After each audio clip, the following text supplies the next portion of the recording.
හෙට ඉඳන් මම මේ කියන ටික පුරුදු වෙන්න.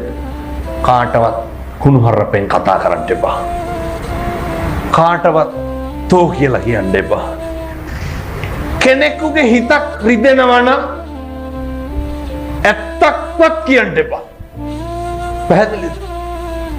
සමහරව කියනවා නේද ඔය ඒකට නම් කියන්නේ මෝඩකම කියලා. මම බෙල්ල ගහලා ගියත් කියන්න තියෙන දේ කියනවා කියලා. ඒක හපංකමක්ද? එහෙම කියන්නේ බෙල්ල ගහලා ගිහිල්ලා මිනිස්සෙකුගේ කියපු එකෙන් වැඩක් තියනවද? වැඩක් නැහැ. හිතක් රිදෙනවා නම් කෙනෙකුගේ දෙපාරක් හිතන්න. ඇයි මෙහෙම කියන්න හේතුව? මරණ මංචකේ එළවයි මෙලවයි දෝලණය වෙනකොට මොකක්ද මතක් වෙන්න ඕන?